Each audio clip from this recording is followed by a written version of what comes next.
Hey guys, in this video we're going to talk about loops and iteration. So a loop is an instruction that repeats until a specific condition is reached. So for instance, at the end of an array or when a certain number is reached, loops are used to run the same block of code using different values each time.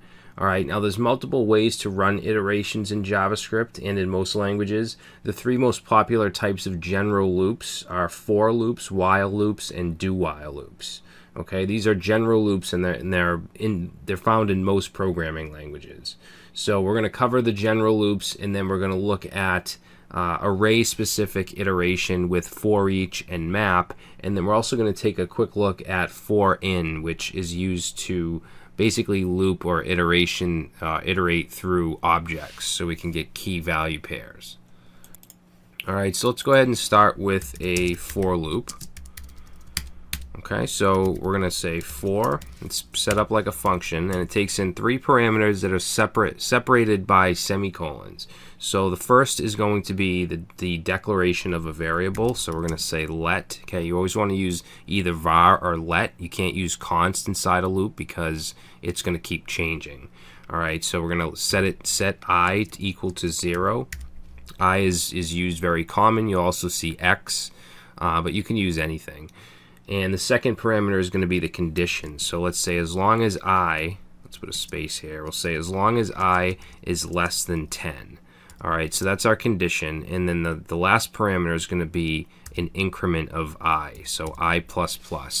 Now I++ basically just means this, I equals I plus 1.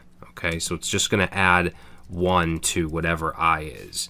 Now each time this goes through, it iterates, I is going to be increased by 1. Okay, it starts at 0, it's going to go through, it's going to be 0, then it's going to be 1, 2, and so on, up until this is no longer true. Okay, up until I is no longer less than 10. So let's go ahead and just do a console log of I and save, and let's see what we get. So we get 0 through 9. Notice 10 is not included because 10 is not less than 10. Now if we were to change this to less than or equal to 10 and save, then it'll actually include 10 in the loop. Alright, so we can do anything we want within the loop. For instance, if we wanted to log the string number and then just concatenate the I like that, we could say number 0 through number 9. Alright, now I'm going to show you a couple things. I want to show you how to break out of the loop and also how to skip an iteration if we want, or to do something else during a specific iteration. And these apply to all the loops, okay? For, while, do while, but I'm going to demonstrate them on the for loop. Alright, so let's say that for number 2, when it hits number 2, we want it to say something different, like my favorite number is 2. Alright, so what we would do here, let me just comment this out, is we would put an if statement. So we'd say if, and we'll say if I is equal to 2, then let's do a console.log, and we'll just say 2 is my favorite number. Alright, and then actually I want this console log to be down here. Alright, so let's go ahead and save that. And if we look at this, we get number 0, number 1, and then it hits this if statement, console log 2 is my favorite number, and then it keeps going, but notice that it still does number 2, so it still fires this off. Now, if you want to do this instead of this, what you could do is use the continue. Okay, the continue statement. So we'll just say continue like that. So what that's going to do is it's basically going to stop the loop here and just go to the next iteration without continuing to go on after that if statement. So let's save that, and now you'll see there is no number 2. It's been replaced with 2 is my favorite number. Alright, so continue just means keep going with the loop. Go to the next iteration. Alright, now we also have break, and what break does is, as you probably guessed, it just breaks out of the loop. So what I'm going to do is I'm going to say if I is equal to, let's say 5, then let's break. All right, so we'll go ahead and save. We get number 0, number 1, 2 is my favorite number, 3, 4, and that's it. It broke out. All right, and you can do something here if you want as well. We can say console log, and we'll say stop the loop and save. All right, so you can break and continue. These are really important statements to know, to understand how these work within loops. All right, so that's a for loop. Now let's take a look at a while loop. Let's go ahead and comment this out, and let's go ahead and put in a while loop. All right, so it's really preference on what you want to use. I tend to use for loops more. One general rule that you'll hear sometimes is that you should use a for loop when you know how many times it's going to run, how many iterations it's going to have, and then use a while loop when you don't, when it's unclear. But that's not, it's not always black and white. So how we set up a while loop is we set the variable outside of the loop. So let's say let I equals 0. And then down here, let's do while, and then our condition. Our condition is the only thing that goes in here. It's not like the for loop where we put all that stuff in. All we want is the condition, which is going to be if I is less than 10. All right, and then inside the while loop is where we do whatever we want to do. In this case, I'm just going to console log, and we'll just say number I. And then we need to do our increment here, so I++. Okay, you want to make sure you do your increment inside the while loop. All right, so let's go ahead and save this, and we get, as expected, number 0 to number 9. All right, so this works in this situation the same way that it worked with the for loop. All right, so that's a while loop. Now let's take a look at a do while loop. All right, now a do while loop is different because it's always going to run at least once no matter what. Okay, and I'll show you what I mean. So we're going to say let I equals 0, and then we're going to say do, open up some curly braces. In here we'll do a console.log, and we'll just say number I, and we're going to do our increment. And then under the do, we do a while, and that's going to have our condition, all right, which is going to be I is less than 10. So let's save that, and we get the same exact thing that we got with the while loop. Now, what's different about this is always going to run no matter what, okay, this do right here, even if this condition isn't met. So if we were to set this I to 100, which obviously is not less than 10, and we save, you'll see that it's going to run anyways. So we get number 100.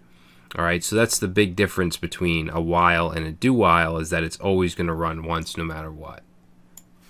All right, now I want to show you how we can use loops to loop through arrays.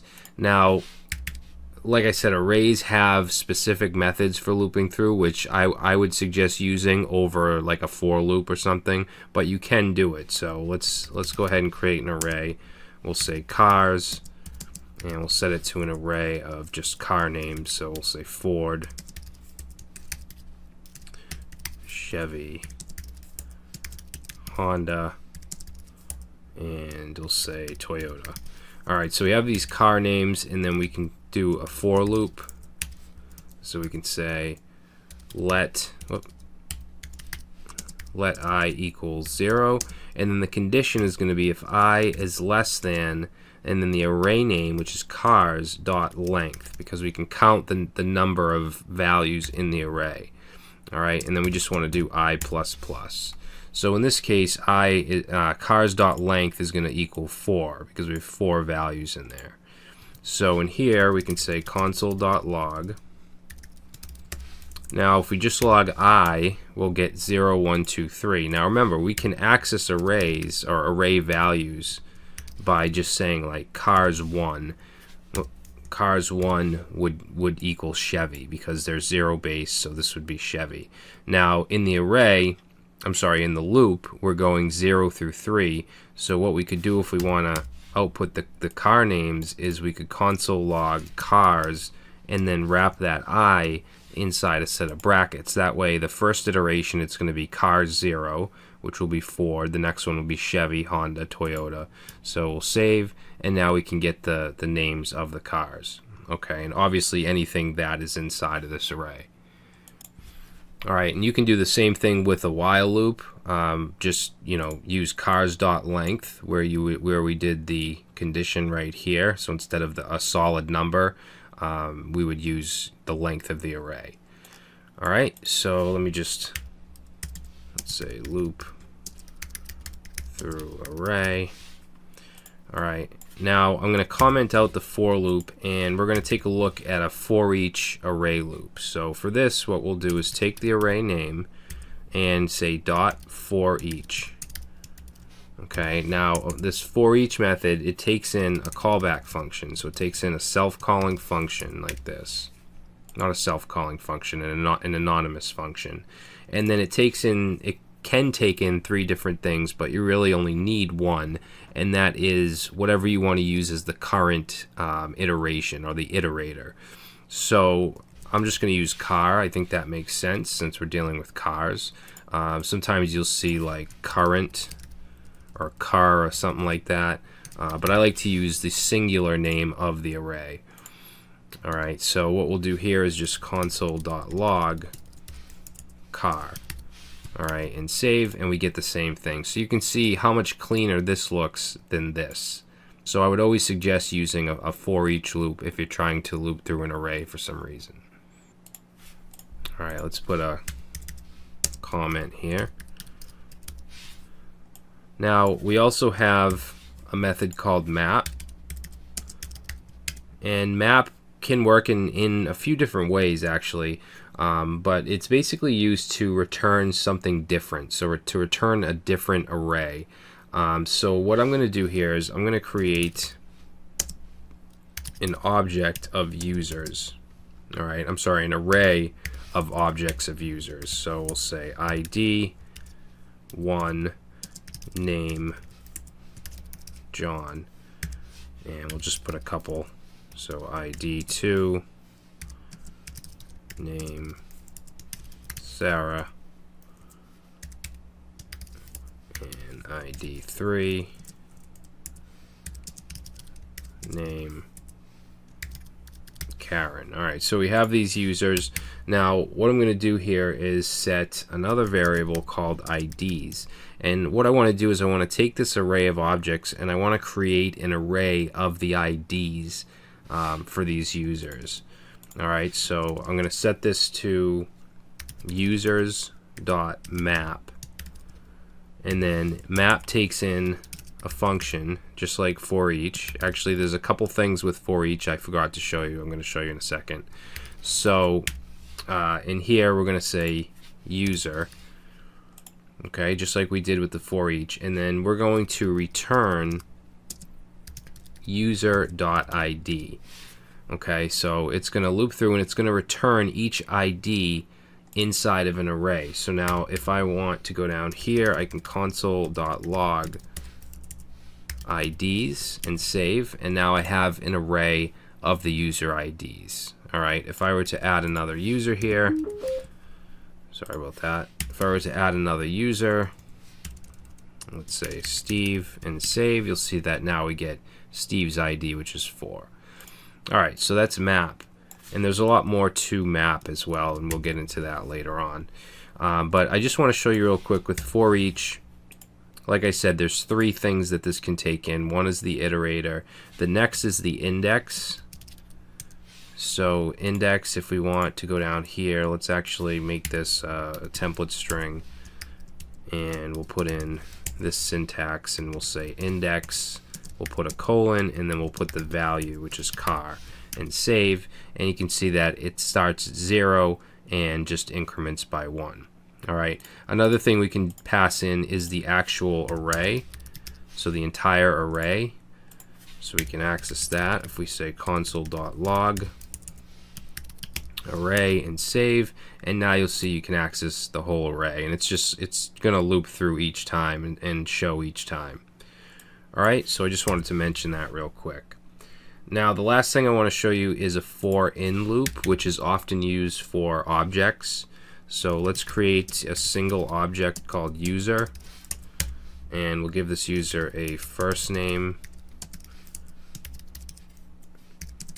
and last name and age. Alright, so we have this user. Now what I'm going to do is I'm going to say for. Okay, so it starts off like a regular for loop, and then we're going to do for let x in user. Alright, so it's called a for in loop. And then in here, first thing I'll do is console log x. Let's see what that gives us. Alright, so x is going to give us the keys. Alright, so inside of an object we have a key and a value. These are key value pairs. So x will give us just the key. Now if we want to get the object, what we can do, I'm going to put a template string in here. We'll put the key and then a colon, and then if we want the value, what we can do is we can say user, and then some brackets and then x. Alright, so if we save that, now you can see we're basically looping through the object and getting the key value pairs. Alright, so that is a for in loop. Alright, so that's going to do it, guys, for this video. We're going to get more into iteration later on, especially in our projects, but these are the basics, the general loops, and you have specific methods for arrays and objects. Alright, thanks for watching, and I'll see you in the next video.